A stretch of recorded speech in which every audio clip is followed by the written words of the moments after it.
Olá, pessoal! Que alegria a gente de volta aqui com o nosso Pode Adotar e com a realização da ANGAAD, que é a Associação Nacional de Grupos de Apoio à Adoção. E hoje estamos com uma convidada especial, a Clarice, que eu já vou apresentar aqui também, e com o Gilson aqui também da ANGAAD, e vai junto comigo, a gente vai aí montar esse trio essa conversa desse assunto tão importante que é a desistência na adoção, e também a gente vai já explicar para vocês. Então vamos lá. A gente está aqui com o Gilson, que é formado em matemática, pós-graduado em marketing, consultor empresarial, pai por adoção de 2 filhos, mais de 20 anos de experiência no tema adoção. Ele é membro da diretoria do GAALA, que é o grupo de apoio à adoção Laços de Amor da Praia Grande, e também é tesoureiro na ANGAAD.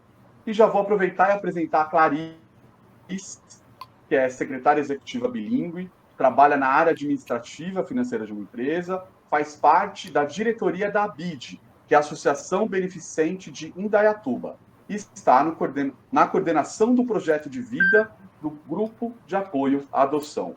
Bem-vindos, Clarice, Gilson, novamente juntos aqui, e vamos hoje conversar desse assunto tão importante, não é mesmo?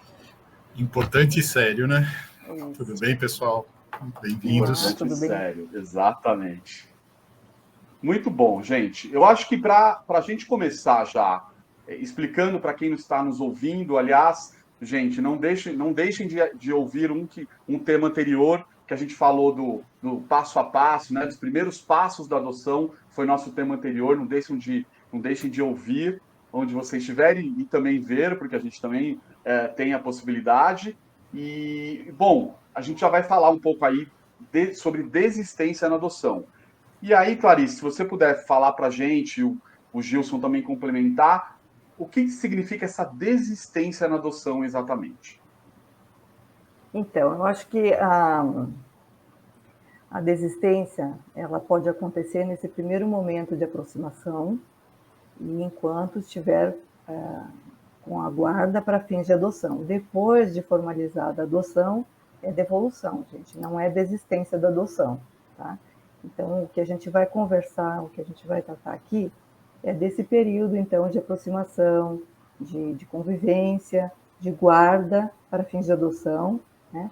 Quando essas situações acontecem nesse período, ok?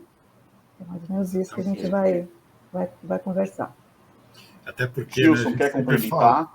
Porque a gente até fala, né, que depois que foi feita a adoção, aí não tem mais, né? Aí é uma coisa só de você tá fazendo uma entrega voluntária, você está abrindo mão do seu pátrio poder, seja lá o que for. Por quê? Porque você está abrindo mão do seu filho. Isso. Então, depois da adoção, já virou filho, é teu filho, e você está abrindo mão disso. Por isso que eu falo que é um assunto sério, e ele é triste, porque a gente vai ver e vai conversar muito sobre isso, mas o impacto é muito forte, né, em toda a cadeia, né, porque todo mundo fica frustrado e é um problema, muitas vezes, grave para todos os envolvidos. Ele né? triste. Isso. E ele triste e, ao mesmo tempo, um assunto delicado, né? Porque a gente tem aí alguns porquês, a gente tem aí algumas explicações e temos também algumas opiniões, né? Então, é sempre importante a gente falar que depois da adoção, quando ela está ali determinada, tudo certinho, é filho. Se abandonar o filho é crime de abandono de incapaz. Então, isso é bom a gente deixar bem claro e bem explicado para quem está nos ouvindo. E aí eu faço a pergunta para vocês, né? Para quem passa pelo processo de adoção, você tem uma preparação, né? Tem o curso que é pedido, a gente tem ali informações, o próprio ANGAAD oferece muitas informações para quem está nesse processo. Por que existe ainda, com tanta preparação, pais desistindo do filho durante o processo? Clarice, como que a gente pode explicar um pouco disso? Olha, é uma questão muito delicada, porque não é um fator só, às vezes, né? O que eu percebo aqui, quando acontece isso, e a gente, como grupo de apoio, acompanha e está junto para dar o suporte, são questões emocionais que não estavam bem resolvidas da família, né? e que naquele momento vai aparecer, né? Nesse primeiro momento que a criança chega na família, vai aparecer. Então, se não está bem elaborado isso, alguma coisa vai implodir aí, vai aparecer e vai levar à desistência dessa adoção, né? Outra coisa que eu acho também que, às vezes, essas crianças carecem de uma maior preparação, né? Por conta dos abrigos, né? Elas são bem preparadas para esse momento dessa nova família? Alguém está acompanhando, está dizendo para ela o que vai acontecer na vidinha delas quando elas saírem do abrigo, que é uma situação que elas conhecem. Elas estão na casa delas, estão no abrigo ali, bem ou mal, elas têm as outras crianças, elas têm os cuidadores, né? E aquilo vai se transformar, né? Ela vai para uma família, e será que alguém está acompanhando e está dizendo tudo para ela, né? Como vai acontecer, preparando? Às vezes ela não quer uma família, ela está esperando voltar para a família dela. Será que isso está sendo bem cuidado, bem dito para ela? Isso muda nesse também, né, momento? Clarice? Isso muda também, eu acho que é importante a gente falar de acordo com as idades das crianças, né? A gente tem aí as adoções, que acontece quando a criança é mais velha, com os adolescentes, que obviamente tem uma vivência muito maior e tem ali outras histórias de vida. Então, a gente poderia dizer que aí essa adoção tem que ser muito mais trabalhada, principalmente em casos, né, das crianças mais velhas e dos adolescentes, que tem isso muito mais claro. Certo, Gilson? Exato, porque tem essa situação onde eles estão esperando voltar para a família de origem, né? Ou porque tem irmãos que já conhecem, eles já são grandinhos para ter um entendimento da situação. E tem o lado do desconhecido, né? Porque você fala assim, olha, agora não vai ser mais desse jeito, vai ser de outro. O desconhecido, né? Quando a Clarice falou, e é muito interessante, por quê? Porque ele tem uma rotina, ele tem os amiguinhos, ele tem as tias que cuidam dele, ou seja, ele tem uma rede de proteção, de Os conhecimento, vínculos, né? os vínculos que ele já conhece. E aí, esse acho que é a situação que a gente toma muito cuidado dentro dos grupos de apoio à adoção, que eu sempre brinco, né, que eu falo que assim, a adoção, ela quase vira um sequestro autorizado, né? Então, você tira a criança de um ambiente, leva para outro, e depois de uma semana quer que a criança chama de pai e mãe.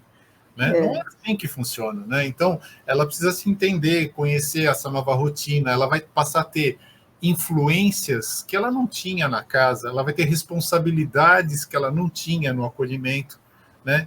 Então, acho que tem um grande choque que a gente fica sabendo, né, com o processo de aproximação, que é essa diferença entre, assim, eu tenho direitos e deveres, né? Então, quando eles vão para nossas casas, eles têm também deveres, né?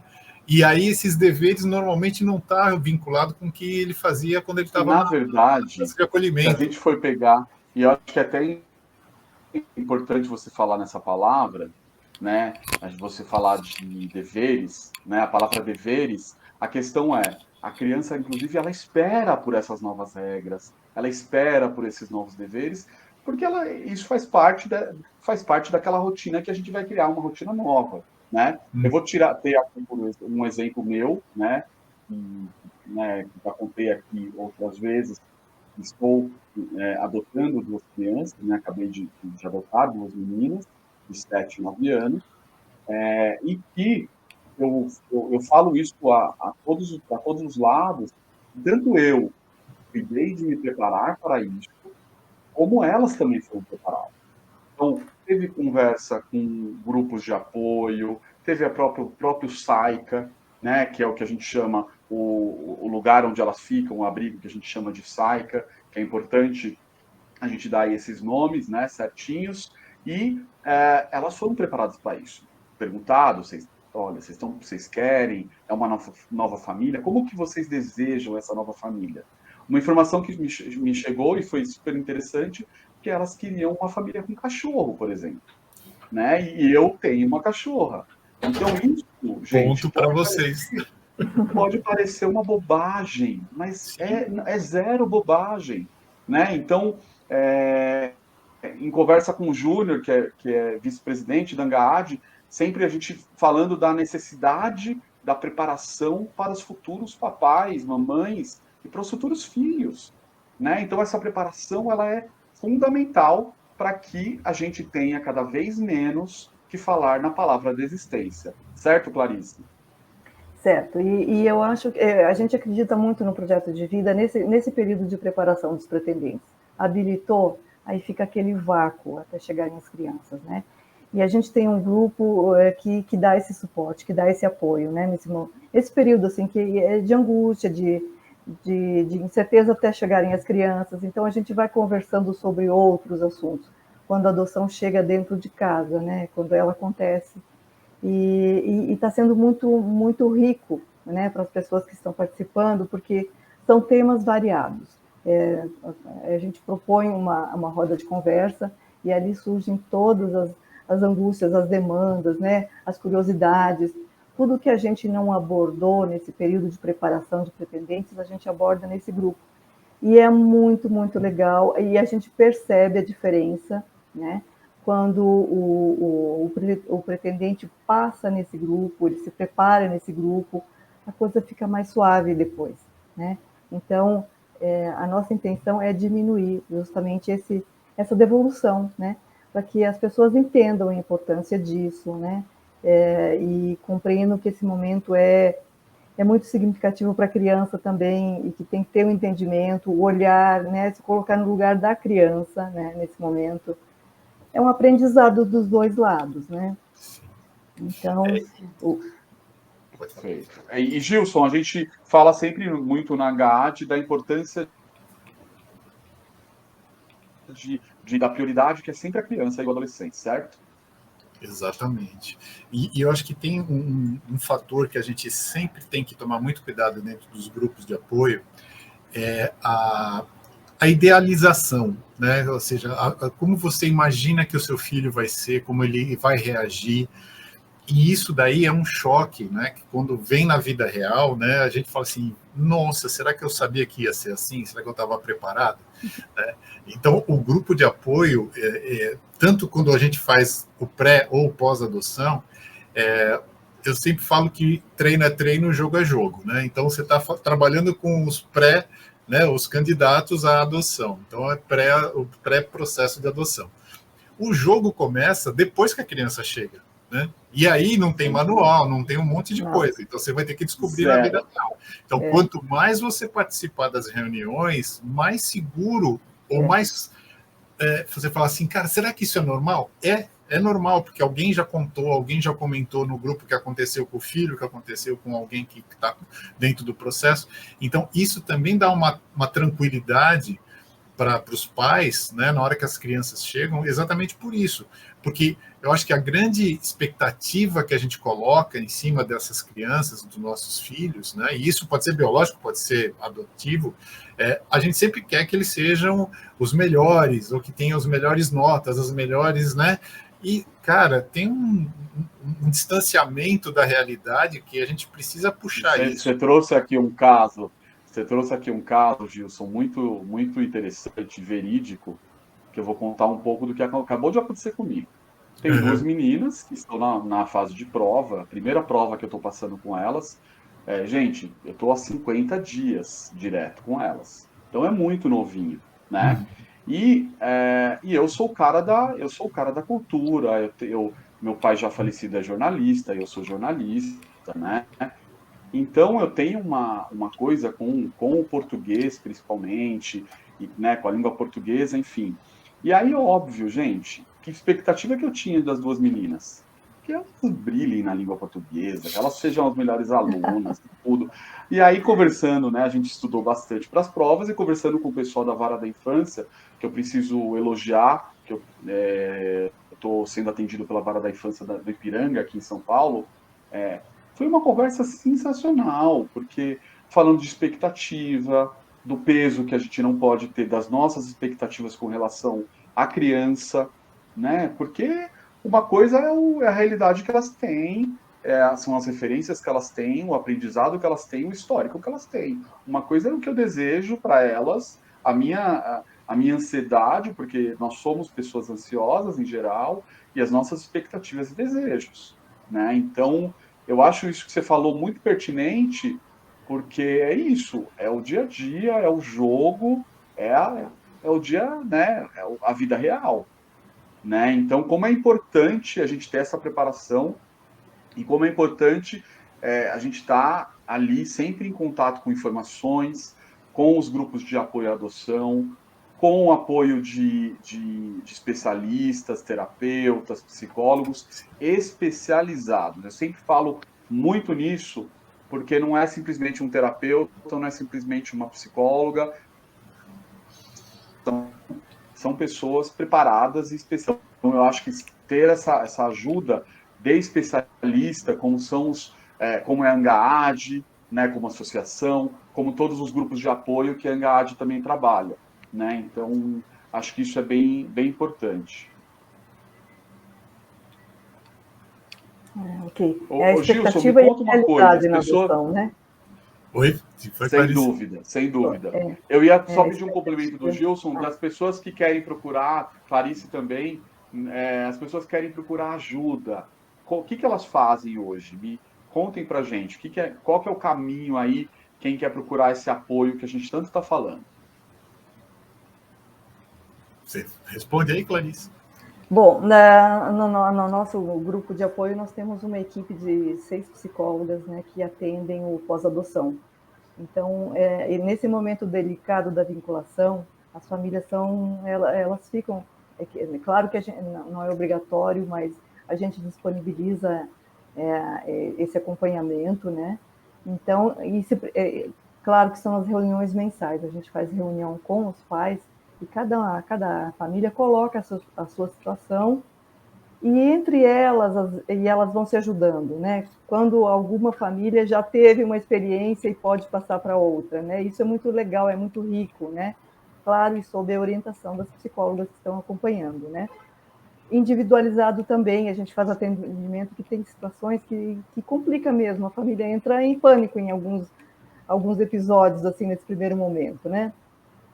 E a gente está sempre lá para ajudar. Então, eu acho que esse é o nosso papel também, né? Isso não tem um tempo determinado, esse acompanhamento pode acontecer nos primeiros meses, depois está tudo rodando tranquilo, e daqui a 1 ano, 2, a família está com alguma situação complicada, ela pode voltar. Então, eu acho que isso é muito importante, dar essa segurança, né, em todo esse Tem um processo. momento ideal, Clarice, que você É, acha que essa ajuda ela é crucial? É um momento de espera, é quando a vara da infância liga para o pai, para a mãe. Tem um momento que você acha que é aquele momento crucial?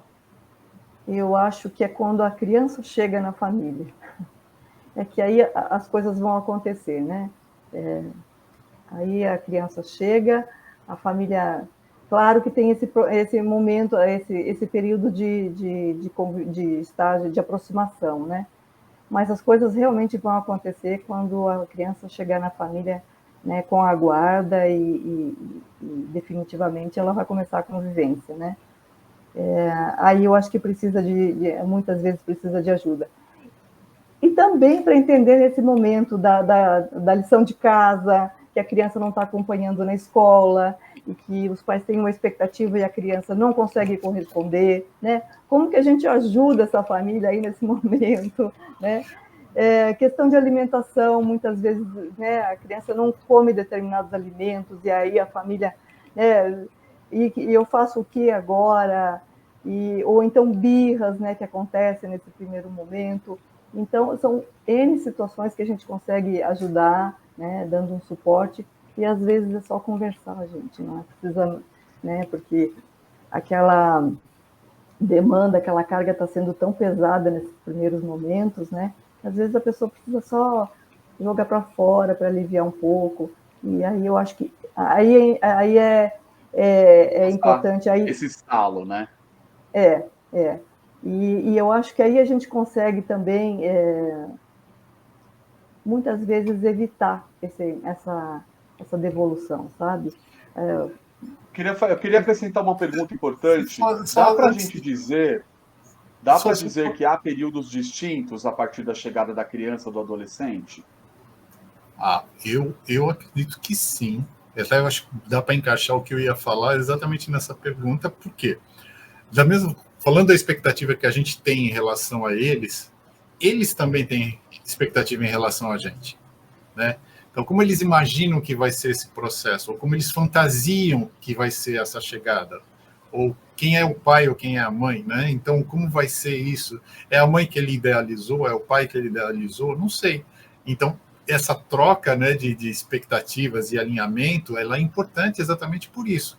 E aí, quando você pergunta da idade, né, as demandas e até os testes são totalmente diferentes, né? Quando a criança é menor, é a birra, é o choro, né? Quando é maior, é o desafio, né, bater o pé, quem é o alfa da história. Fechar a porta do quarto. Exatamente. Então, acho que é nisso que a gente tem que estar muito preocupado com os grupos de apoio, exatamente por isso. Porque as demandas são diferentes, as necessidades são diferentes, né? E aí, infelizmente, a informação é que nós somos os adultos da relação. Então, cabe a gente botar esse negócio no eixo e no trilho. Então, tem hora que a gente vai ter que ser bonzinho, tem hora que a gente vai ter que ser malzinho, mas a gente é que tem que ter o controle da situação. Dá para a gente afirmar, inclusive, que embora tenha a preparação da criança e do adolescente, os adultos é que sempre vão ser os responsáveis pelo sucesso, certo, gente? Exatamente. E é importante que a gente não delegue, não deixe essa demanda para eles, né?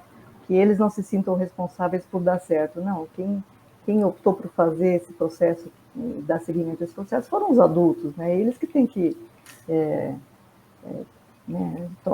tomar a frente dessa situação e ser responsável por esse processo também, né?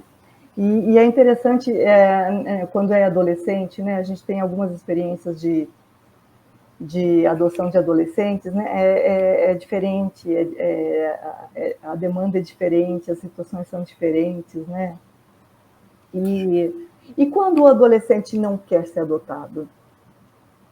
Sim. Quando ele tem outra, ele não acredita que aquilo vai ser bom para ele, não acredita que a vida dele pode ser diferente, né? Existe também isso. Ou quando ele já passou pela desistência, né? E não quer arriscar. Desistência, em outros momentos, em outros momentos de vida. Tem um histórico, Danilo, que é assim, uma criança que teve uma devolução, uma desistência, quando ela vai para outra casa, tem dois problemas aí que eu acho que são críticos, né? Primeiro que fica o histórico da criança, fica assim, ela já teve uma devolução. E aí você fica na dúvida, né? Teve uma devolução por quê? Porque ela aprontou, o que ela fez, né? Então sempre foi ela. Nunca está se duvidando se foi os pais que não estavam preparados para fazer aquela adoção. Mas, ok, ficou na fichinha dela. Só que quando ela vai para outra casa, pensa o seguinte, né? Lembrando lá daquela história do eu tenho meus amigos, eu tenho minha rede de proteção, né? Estou saindo, não deu certo, voltei. Na segunda saída, cara, se é para devolver, devolve logo. Então ele vai botar o nível de estresse lá em cima e testar tudo muito rápido. Que é porque, assim, se você não tiver certeza do que você está fazendo, é para desistir rápido. Então, eles, principalmente quando eles são um pouco maiores, eles têm essa capacidade de falar assim, se é para voltar, que volte logo. Eu não vou ficar me iludindo numa outra família, entendeu? E isso é muito cruel, muito triste. São graus de compreensão diferentes. E ele não tem confiança. Das crianças. Ele tem um nível de criar confiança, ganhar essa confiança, que se você não for muito bem estruturado, isso não vai rolar. Então vai ter um problema muito grande, que é assim, eu não acredito que essa família vai ficar comigo, então eu vou querer que me devolva logo, entendeu? Então, isso passa a ser um ato contínuo, né? Então, por isso que eu preparo e tá sabendo que isso vai acontecer. Acho que o principal, né, que a gente tem que pensar não é um caso ou outro. Todos vão passar por isso, num grau maior ou num grau menor. Então, Danilo, a má notícia é que elas vão, se elas ainda não estão testando, elas vão te testar. Sim, Né? sim. E isso é natural. A minha filha está desde bebezinho, ela está com 15 e ela testa o tempo inteiro. Meu filho está com 22, ele continua testando. Né? Então, é natural isso, mas nesses casos a gente precisa tomar muita atenção, porque, de novo, cabe a gente fazer o caminho certo, né, para poder dar essa segurança para eles. Eu acho que é uma coisa importante até a gente comentar, que é a seguinte, né? A adoção tem um pouco, eu faço uma comparação muito com um namoro, né? Então, eu aceitei o namoro, as meninas aceitaram esse namoro, né? Nós aceitamos esse namoro, e aí elas vieram para cá, o namoro tudo lindo, né? Eu, assim, no primeiro momento, elas também vão me conhecer no dia a dia, gente. Eu não acordo com bom humor todos os dias, a gente não finaliza o dia com todo bom humor, de vez em quando a gente também comete afinal, todos somos imperfeitos, né? E o Sim. mesmo acontece com elas, que também tem as suas diferenças. Então, são nessas situações que é a vida real que vai nos presentear com essas situações e que a gente vai ter que ter essa compreensão para poder saber driblar de cada situação, certo? Exato. E aí eu queria colocar duas situações que é aqui, quando a criança não quer ser adotada e a culpa fica no pretendente, né? Sobre a diferença entre os pais que continuam nos grupos de apoio versus os pais que se afastam e quando os problemas começam, a devolução é uma solução.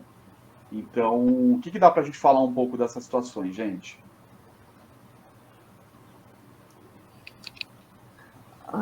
Bom, os pretendentes, quando eu acho que eu não sei, não entendo um pouco esse movimento de talvez seja um momento de eu consigo dar conta sozinho, eu não vou pedir ajuda porque eu preciso saber ou me testar ou saber se eu vou dar conta mesmo, e se afasta, né, dos grupos de apoio, e aí quando dá errado, às vezes é tarde demais para a gente ajudar, né? Então a gente às vezes só vai com a situação já mais ou menos definida, e aí não tem muita ação ali para ajudar, para que aquela situação se encaminhe novamente e dê certo, né?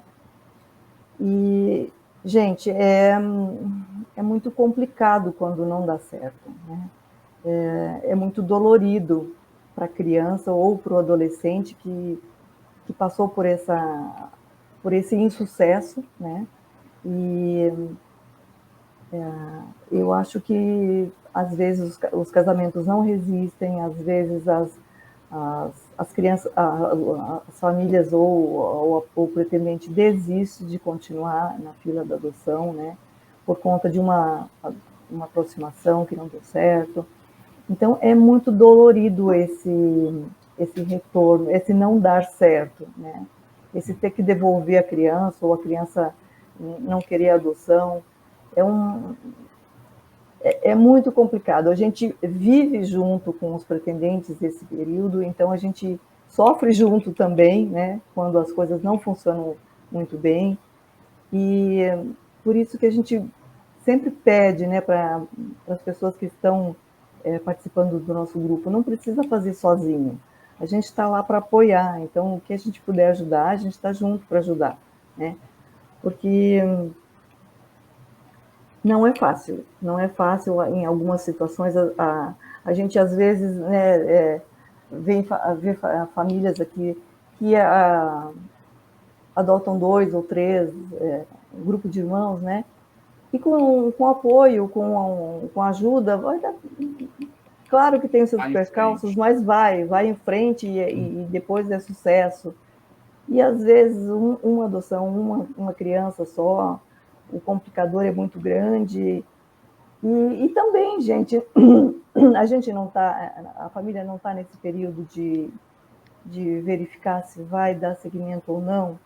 E tudo bem se não dá certo, não é? Nesse primeiro momento de aproximação.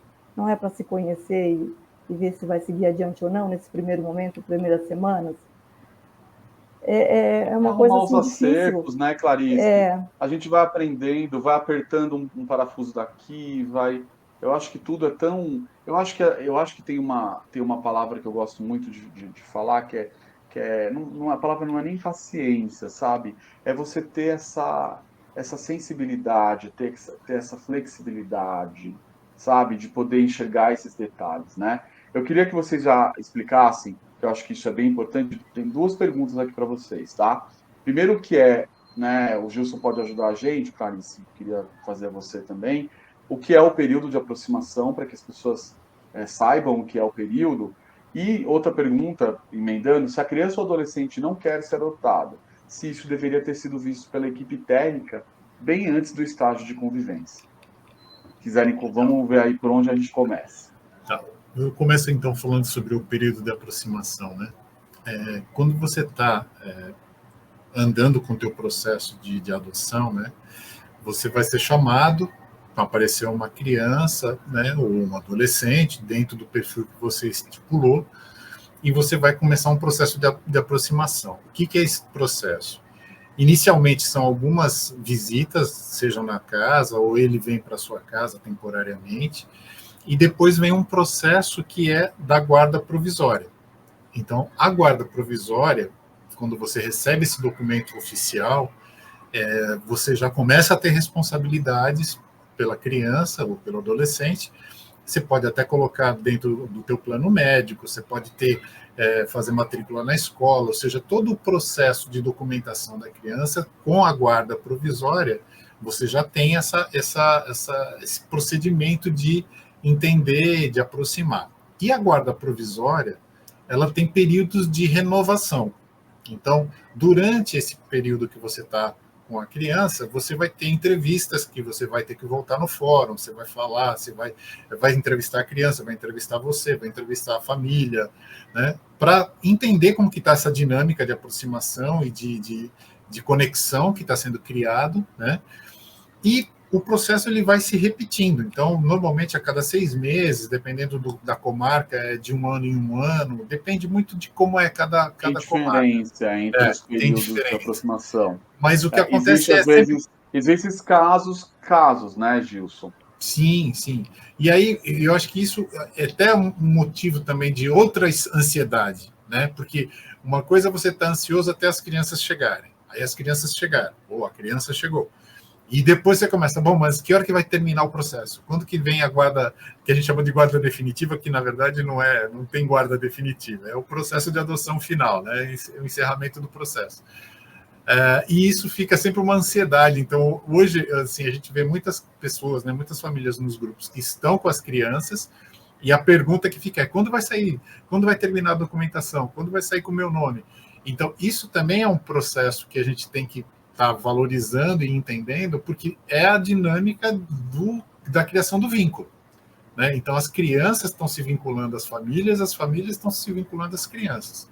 Então, esse é o processo de aproximação. Ele pode demorar 6 meses, 1 ano, 1 ano e meio, depende da idade, depende da comarca, né? Um bebê, o processo talvez seja um pouco mais rápido, E né, de de como foram aproximação. as relações, de como estão acontecendo Exato. as relações.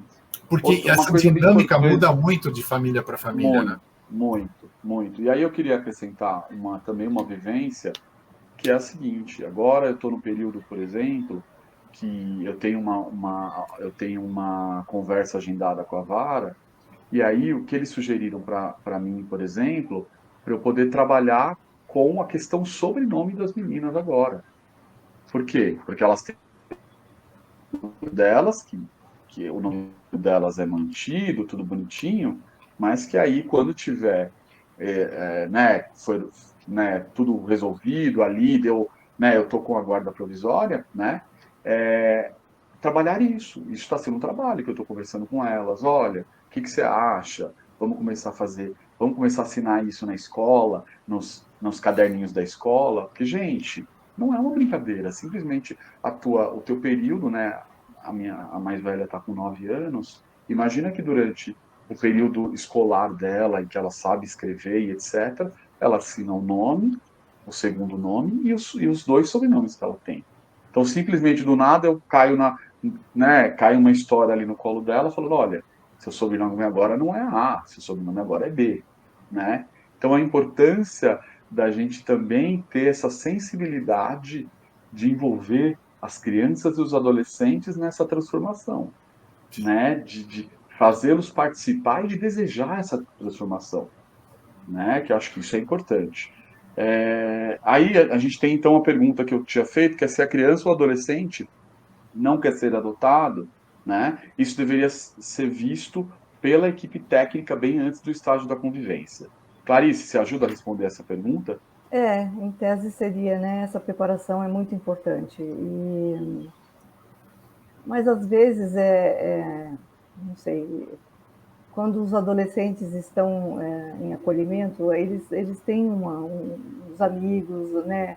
Então, às vezes, se um vai para adoção, o outro fica naquela expectativa, vai, mas não está bem preparado, não sabe se é aquilo mesmo que quer. A equipe técnica também, às vezes, né, aposta que aquilo vai dar certo, né? São situações que precisariam serem vistas pela equipe técnica, mas às vezes não acontece, né? Então, Acho que tem um quando a gente está falando de equipe técnica, vamos deixar claro, do equipe técnica serviço de significa acolhimento. o serviço de acolhimento e não a vara da infância, é isso. Você está falando do SAICA.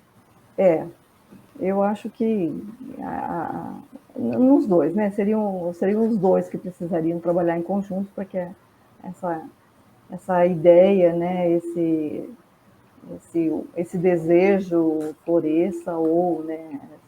Essa vontade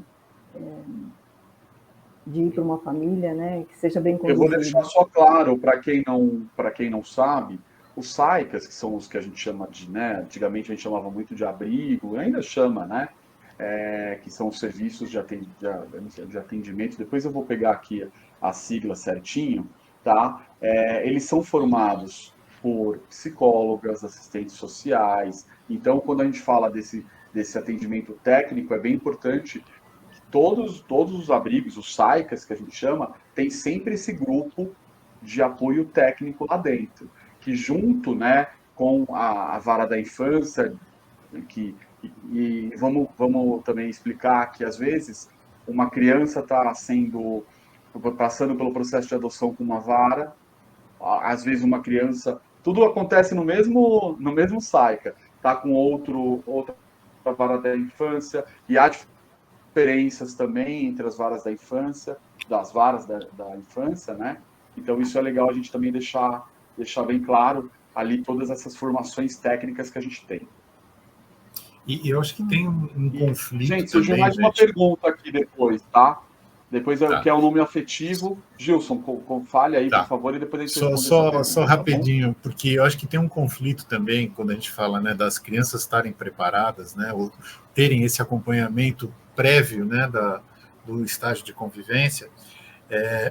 Eu acho que dentro das casas de acolhimento também tem uma preocupação de falar assim, puxa, é uma oportunidade, e de repente pode dar certo, né? Se a gente não colocar agora, será que vai ter outro? Será que vai aparecer? Então tem um conflito meio complicado que é assim, eu não quero segurar essa criança aqui na casa de acolhimento, mas também não posso empurrar ela para o lado de fora da casa, né? Então acho que fica Exatamente. uma coisa meio... Então É, não é uma decisão fácil, não. não, não, não. E outra coisa que é importante a gente falar é o seguinte, gente, quando for uma adoção de irmãos, por exemplo, vamos pegar aí um irmão, sei lá, com 4 anos, 5 anos, e tem o irmão mais velho, sei lá, tem 10, tem 11, tem 12, eles estão ali na mesma história, estão sendo adotados juntos. O que vai prevalecer provavelmente vai ser o que tem que às vezes trabalhar um pouco mais, aí acaba ficando, eu vivi isso, né? A mais velha tinha um pouco mais de defesa ali, né? Tinha que o desenrolar ali da história, né? O desapego dela estava um pouco mais difícil, elas acabaram ficando alguns dias a mais no abrigo, no SAICA, para que a gente pudesse trabalhar isso. A pequenininha, se bobear, no segundo dia ela já estava correndo Tava junto. abraçando. né? Então, acho que isso é importante a gente falar que num grupo de irmãos, ou dois, ou três, ou quatro, que seja, às vezes a gente tem também essas diferenças e incompatibilidades. Então, não existe um caso igual ao outro, certo, Não, gente? não existe. Não. Existem as semelhanças, mas um caso igual ao outro não existe, e aí Não a gente tem que existe, também tratar com a individualidade de cada situação, né? E acompanhar Exatamente. conforme vem a demanda, né? Gente, minha pergunta sobre o que é o nome afetivo. Posso falar isso daí? Pode falar, Gilson. É porque essa daqui eu tenho orgulho de falar. O nome afetivo, aqui em São Paulo, né, a gente tem a lei, né, do nome afetivo. Ela foi encabeçada pelo Gala, junto com o deputado estadual Caio França, né? Então a gente participou do processo de assinatura lá no governo e tal, foi bacana esse negócio. Porque o nome afetivo, o que é, na verdade? Quando você está com a criança nesse processo de guarda provisória, ela tem o nome de registro de nascimento dela. Só que, dependendo da história, dependendo da criança, dependendo da idade, você pode ter uma mudança no nome. Quer dizer, com certeza, que nem você falou, Danilo, o sobrenome vai mudar de qualquer jeito. Mas tem situações que a gente também começa a mudar o nome da criança ou alguma coisa parecida, porque você quer que ela tenha um nome que você escolheu de alguma maneira, né? Isso pode ser desde bebê, dependendo quando ela está um pouquinho maior, isso precisa ser tomado um pouco mais de cuidado. Mas o que é o nome afetivo? É você colocar nos documentos, né, nos cadastros, vamos chamar assim, qual é o nome que você quer que ela seja chamada. Né? Então, se o nome no registro é João, mas você quer chamar ele de Felipe, então você vai ter nome do cadastro, nome do registro, que é João, mas como você quer ser chamado, então vai ser Felipe. Por que isso? Porque se você está num processo de alfabetização, por exemplo, ele vai ficar meio confuso, ele vai ter que falar assim, poxa, mas eu tenho qual nome? Né? Mas quando você já está com processos encaminhados, a criança está pequena ou está se desenvolvendo e você já está chamando ela por aquele nome. Né? Felipe, é Felipe, é Felipe. Aí tem uma hora que lá o médico na ficha chama João da Silva. Aí ele fala, não sou eu. Né? Então, esse conflito é muito complicado. Então, a gente acabou conseguindo essa lei aqui em São Paulo, e eu acho que no Brasil já tem alguns outros lugares que já estão com um nome afetivo sendo praticamente exigido nos documentos. Então, isso por quê? Por exemplo, assistência médica, né? Escola. Então, toda a parte de segurança, né? Do tipo escola, saúde, tudo que você precisa ter alguma ficha cadastral, ter um campo que seria o nome que você está querendo que ele seja, ou ela seja chamado, né? Então, é uma maneira dela começar a criar o vínculo com essa nova vida que ela está tendo, né? Ou com aquilo que ela aprendeu.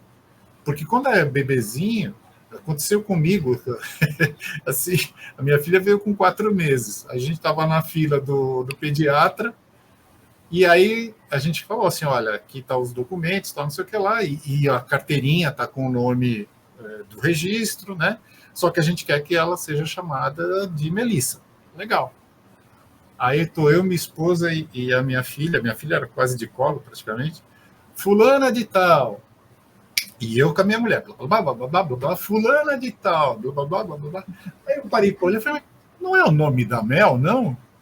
Putz, é verdade. Aí, assim, pô, eu pedi para os caras me chamarem pelo nome que a gente está chamando. Aí os caras chamam pelo outro nome que nem a gente lembra mais, né? Depois de um certo tempo, você também tirou do radar. Então, isso é uma coisa que, em algumas situações, é muito constrangedora, né? Porque você fala assim, cara, eu já vi casos que era assim, o pessoal insistia na escola de chamar pelo nome de registro, sendo que a criança, desde e esse nome afetivo ajudou vocês nessa integração da nova família? Isso ajuda? E eu queria saber a opinião da Mel. O que ela acha do nome de registro e do nome afetivo dela? Você já fez essa pergunta para ela? Ela nunca me perguntou. O meu filho já perguntou. Por que aconteceu? Aí aquela história, né? Eles têm 7 anos de diferença. Então, meu filho acompanhou o processo da minha filha. Então, ele falava assim, foi aqui que você veio me pegar? Eu falava assim, não, você foi adotada em São Paulo, ela está aqui na Praia Grande, foi aqui na Praia Grande.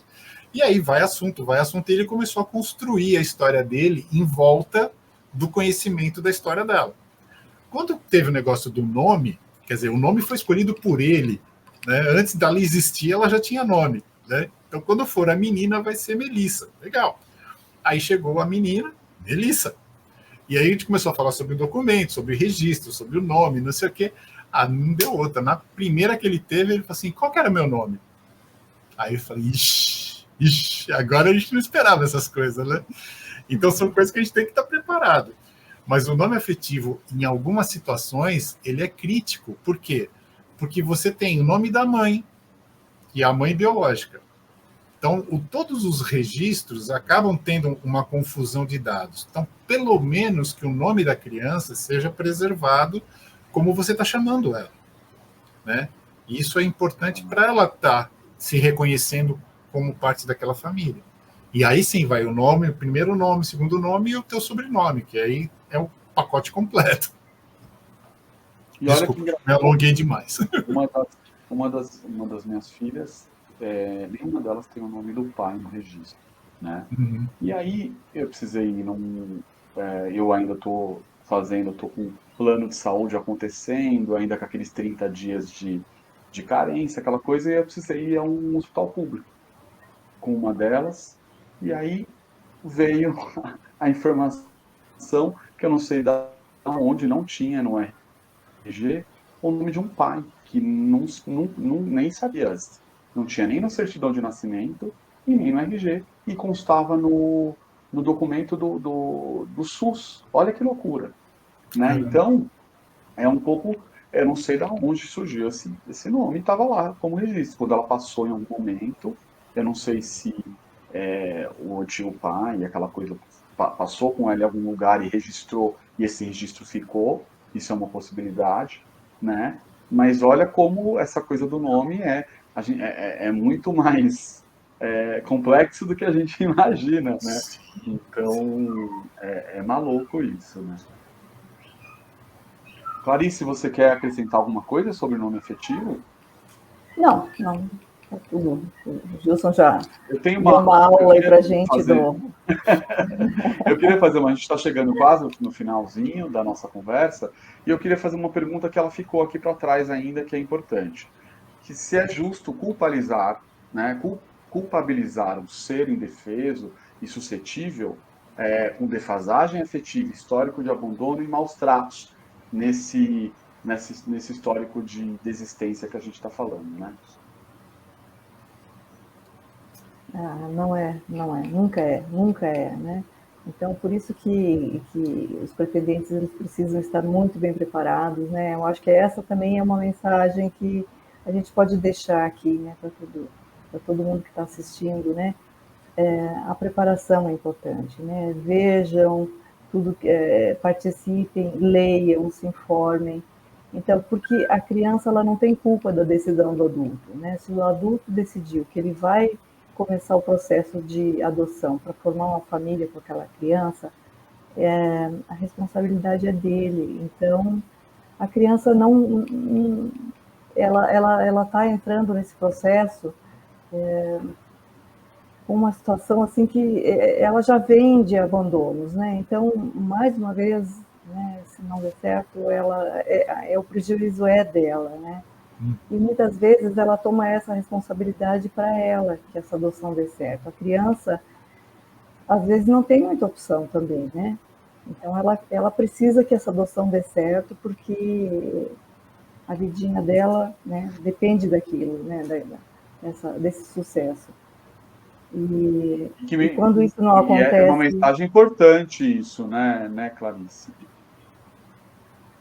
Então, eu acho que nesse período de espera, né, é um momento de se preparar, de entender um pouco, né, e também entender o lado da criança, né? Sempre o lado da criança.